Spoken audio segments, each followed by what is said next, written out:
초현실주의와 관련된 이야기를 해볼까 합니다. 초현실주의, 그러니까 현실이 아닌 세계. 그러면 무의식의 세계 같은 그런 거겠죠.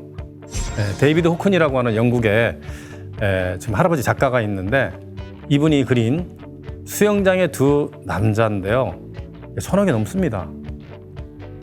근데 이 그림들을 실체를 알면 사실 굉장히 놀라는데 그 데이비드 호큰이라는 사람은 사진 작가에다가 설치 미술가에다가 뭐 화가에다가 뭐 여러 가지 그림에서 할 수 있는 모든 것을 해본 사람인데 하여튼 1000억이 넘는 그림이 되기까지 이렇게 한 거예요. 사진을 찍고 나서 그림을 그린 겁니다.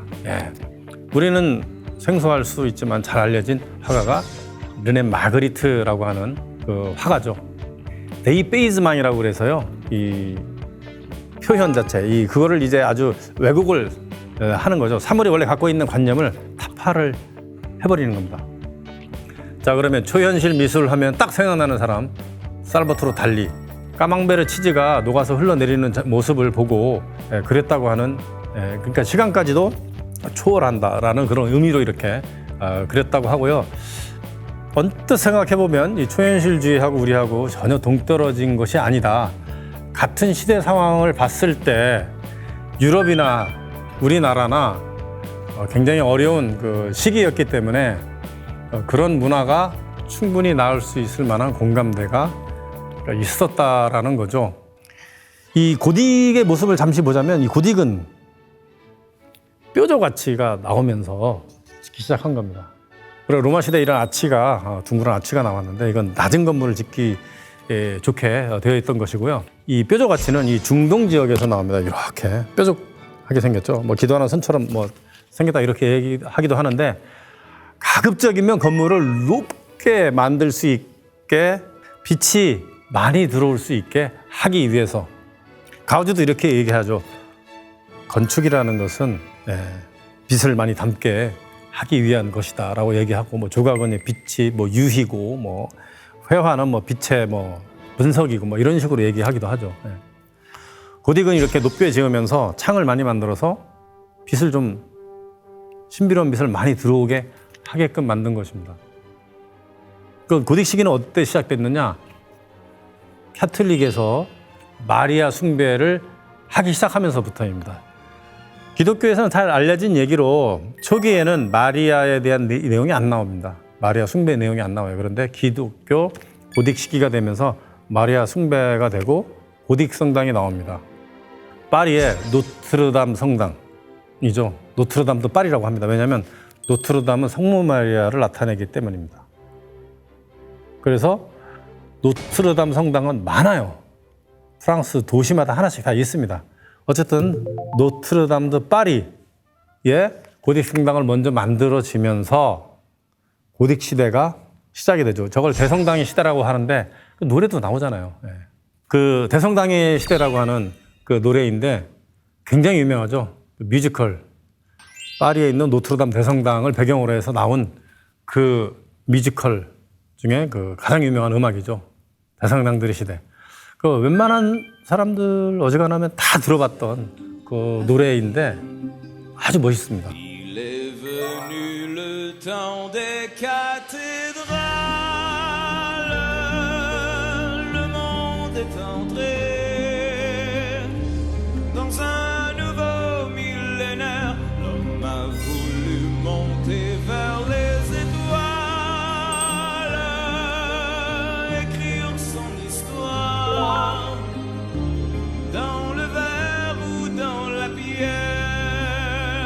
얼마 전에 불타버렸죠. 지붕이 완전히 주저앉아가지고 지금도 공사 중인데 굉장히 오랫동안 그 만든 건물이 되겠는데 이 빛이 은은하게 잘 들어오게 하기 위해서 저는 장미의 창을 도입을 하죠. 12세기 고딕 성당에서부터 맨 처음 도입한 거예요.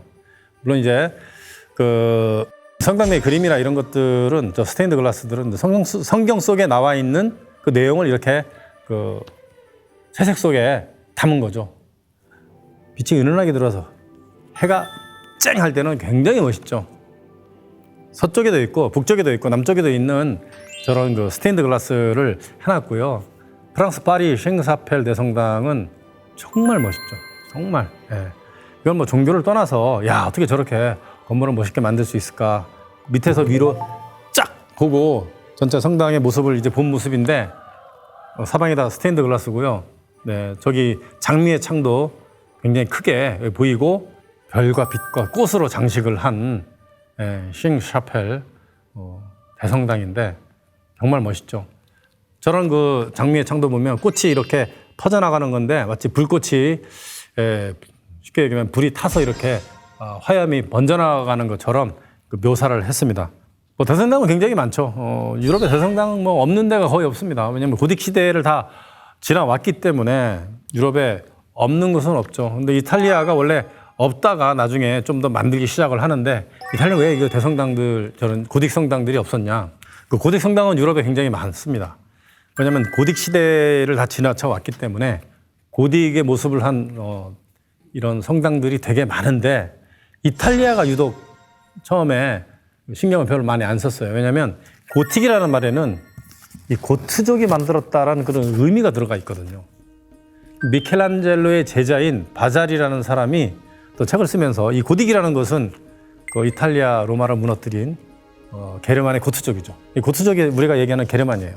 그래서 이제 고딕 성당이라고 이름을 붙였다 이렇게 얘기하기도 하지만 사실은 고대 세계의 고딕이라는 것은 이제 건물이라는 뜻이다 이렇게 해서 나오기도 합니다. 어쨌든 그래서 이탈리아는 고딕 양식의 성당을 재료도 다른 지역하고 좀 다르게 하다가 나중에 고딕 양식의 성당을 만들긴 하죠. 저거는 이제 시에나에 있는 대성당인데 저기도 이제 뾰족 가치를 통해 가지고 이제 고딕 성당을 만드는데 굉장히 멋있습니다. 이거는 이제 밀라노에 있는 대성당이죠. 그 외에도 대성당은 너무너무 많아요. 이게 이제 영국에 있는 어떤 성당들의 아치가 이 천장에 연결된 걸 볼트라고 그러는데 이 볼트의 이 기법들이 너무나 그 아름다워서 사진으로 제가 이제 가져온 것들인데 뭐 이런 볼트들이 있어요. 저런 볼트를 만드는 기술은 그 실제로 그 가문에만 갖고 있지 남아있지 않다고 합니다. 책에 아무리 뒤져봐도 저거를 만들 수 있는 기술이 없다고 합니다. 지금 존재하지 않다고 하는 게 이제 고딕이에요. 그만큼 아름다우면서도 미스테리하고 정말 시간도 많이 걸린 그건데 가우디가 이 성가적 성당을 매일 출근했다고 그래요. 매일 바꾸고. 그러니까 같이 일하는 사람은 엄청 피곤했다고 합니다.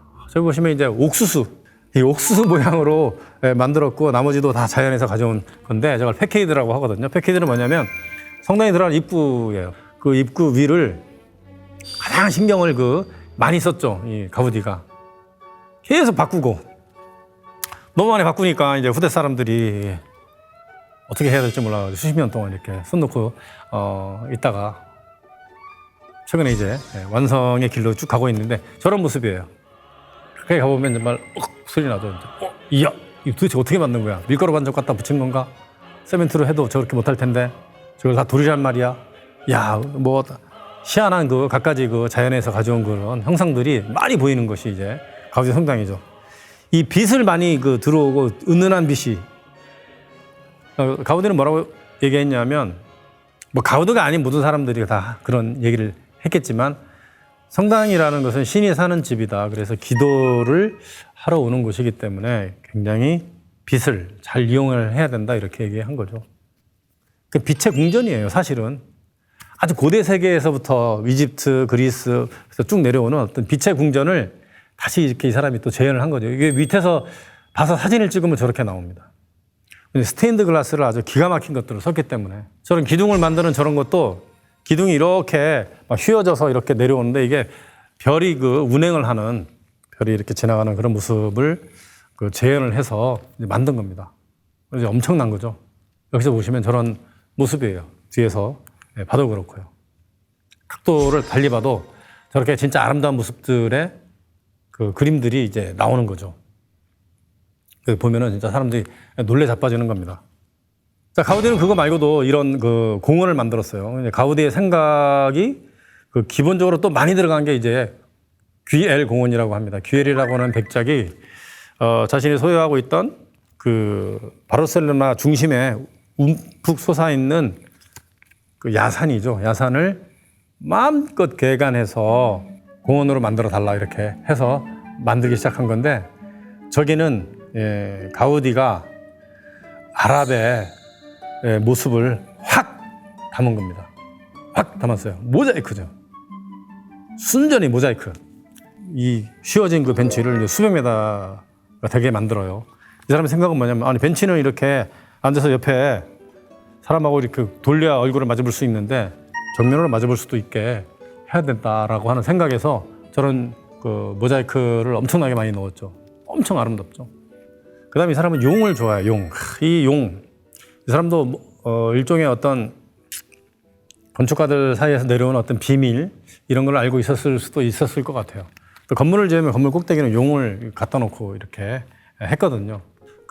그냥 도마뱀처럼 보이지만 그 용의 형상을 이렇게 갖다 놓은 거예요. 이제 용이 이제 하늘에서 올라가서 물을 뿌리잖아요. 그래서 이 바로 물통 뒤에 있는 그 물통에서 이제 물이 입으로 이렇게 뻗어 나오게끔 만들어 놓은 그런 구조로 해 놓은 건데 되게 예쁘게 나오죠. 이거는 가우디만의 또 공법이 이제 들어간 것이죠. 저렇게 하면 사람들이 좀 무너지지 않나 하는 생각을 하는데 실제로 대학교에서 이 실험을 해서 완전히 성공한 것을 가우디 대성당, 성가적 성당에도 갖다 붙이고 갖다 적용하고 했던 것이죠. 그 돌멩이가 굉장히 많이 나왔어요. 이걸 치우다 보니까. 이제 그걸 가지고서 저런 기둥을 아주 특이하게 만들어서 그 가우디만의 독특한 것을 해놨죠.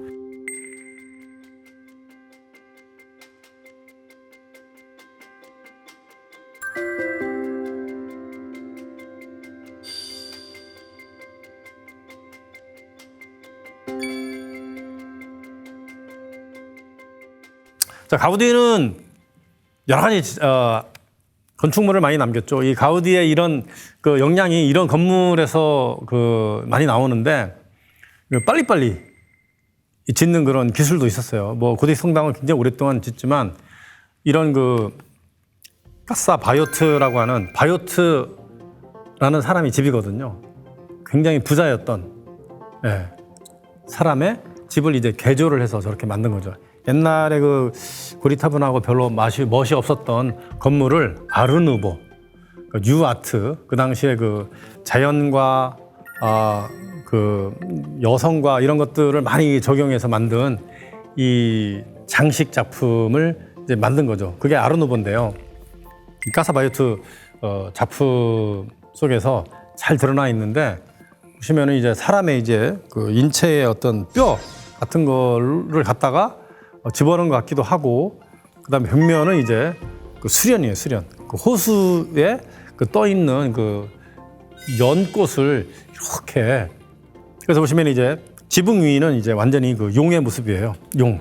진짜 용이 지붕에 있는 게 뭐 비를 내리는 이런 역할도 하지만 아주 신성한 의미잖아요. 서양에서 용하면 기독교 사회에서 두 가지 의미를 이제 갖고 있죠.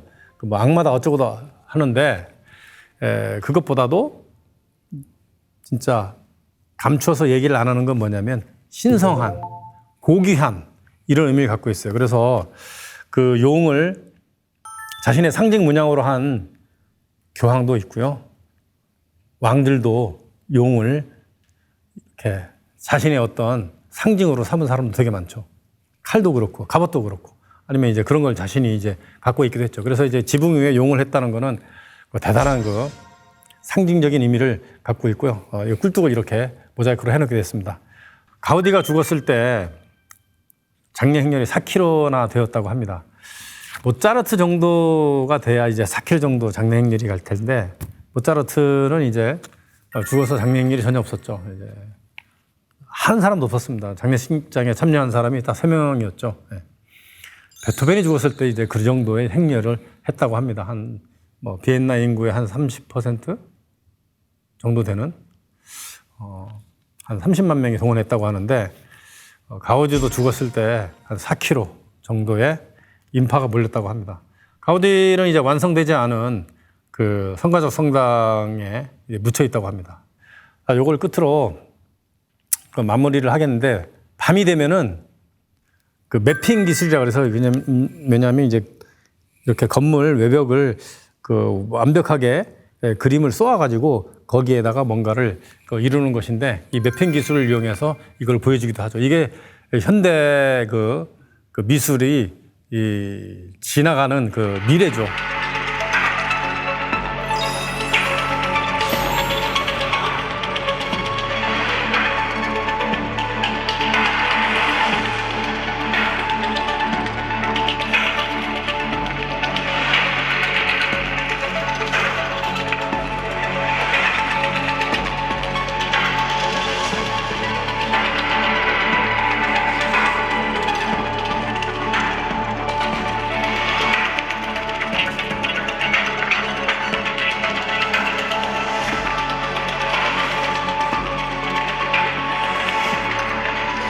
현재 진행되고 있는 미래입니다.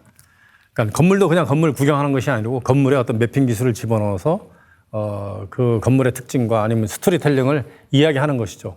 보면은 굉장히 멋있죠. 굉장히. 이런 것들은 전 세계적으로 지금 유행을 하고 있습니다. 우리나라에서도 하고 있고, 뭐 일본도 어디 홍콩이나 어디 마카오에 가도 있고, 미국이나 이런 유럽 다니다 보면 저런 것들이 되게 많습니다. 요즘 예술이 어디까지 갔냐면요. 그 현대 그 미술을 작품을 많이 만드는 사람도 있지만 과거의 작품을 가지고 이렇게 음악과 그 미술 작품 자체를 이렇게 살아서 움직이게 하는 이런 장치를 많이 하죠. 이제 프랑스에서 그걸 많이 합니다. 프랑스 그 레보드 프로방스라고 하는 그 빛의 채석장이라는 그런 곳에 가면 어떻게 그림들이 살아 움직이고 음악하고 이렇게 춤추는지 잘 보여주고 있습니다. 채석장이기 때문에 이 면이 굉장히 거칠거든요. 돌을 제거한 그 면인데 영상을 뿌렸더니 저렇게 아주 멋있게 나옵니다.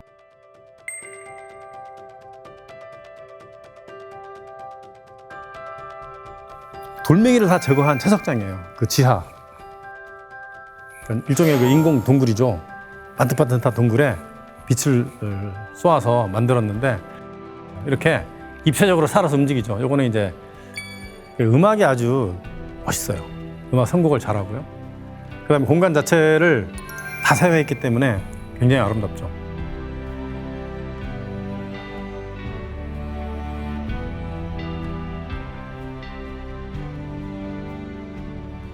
음악도 아주 우리 귀에 익숙해 있는 그런 음악들을 갖다가 쏘아서 저렇게 그림이 살아서 움직이게 하죠. 그림이 막 움직입니다.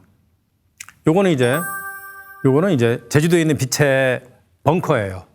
누군지 가면 반드시 가면 좋을 곳인데 그림이 막 살아서 움직이고 사람이 막 걸어다니기도 하고 막 꽃이 날아다니기도 하고 여러 가지 장치를 해서 현대 예술이 저 정도까지 지금 진화를 하고 있다는 것을 이제 보여주는 것이죠. 확실히 프랑스가 그런 거는 잘하는 것 같습니다. 예전에 프랑스 가서 봤을 때 일종의 약간의 그 문화적인 충격을 받은 적이 있어요. 뭐 우리가 굉장히 발달했던 시기인데 한 10년 전이거든요. 그때 문화적인 충격을 이제 받았는데 지금 우리나라에 다 들어와 있는 것이고요. 요거는 이제 아까 살바토르 달리전을 한다고 했는데 달리의 그 희한한 그림들, 그 초현실주의적인 그 꿈 속에 그 내면 속에 무의식 속에서 그 발현한 이런 그림들이 살아서 움직이는 모습으로 빛의 시어터에서 하고 있습니다. 서울의 워커힐에서 보시면 이제 호랑이도 움직이고 다 움직여요. 네. 자, 초현실주의를 중심으로 해서 그 전후 상황, 또 초현실주의가 어떻게 나오고, 또 초현실주의가 어떤 영향을 끼쳤는지에 대한 이야기를 해봤습니다. 언뜻 생각해보면 이 초현실주의하고 우리하고 전혀 동떨어진 것이 아니다. 같은 시대 상황을 봤을 때 유럽이나 우리나라나 굉장히 어려운 그 시기였기 때문에 그런 문화가 충분히 나올 수 있을 만한 공감대가 있었다라는 거죠. 그러니까 현실이 너무 이게 이성적이지 않고 정말 너무나 폭력적이고 모든 것을 다 파괴하는 그런 시대였기 때문에 그 전 시대의 것들을 회복하진 못하더라도 혁명적으로 뭐든 다른 것들이 나와야 된다는 생각에서 이 초현실주의가 나왔는데, 그래서 이 사람들은 이제 무의식의 세계와 현실의 세계를 혼돈 없이 하나로 이렇게 구축하고자 했는데, 어떻게 보면 이제 메디테이션을 잘해서 어떤 도통했으면 좋겠다라는 생각을 했던 사람들이 아닐까 하는 생각도 해봅니다. 자, 오늘은 이렇게 해서 초현실주의에 대해서 알아봤고요. 자, 다음 시간부터는 진짜 미술사, 그리고 미술을 진짜 제대로 알 수 있는 그 미술의 근본에 대해서 이야기를 진행해 나가도록 하겠습니다.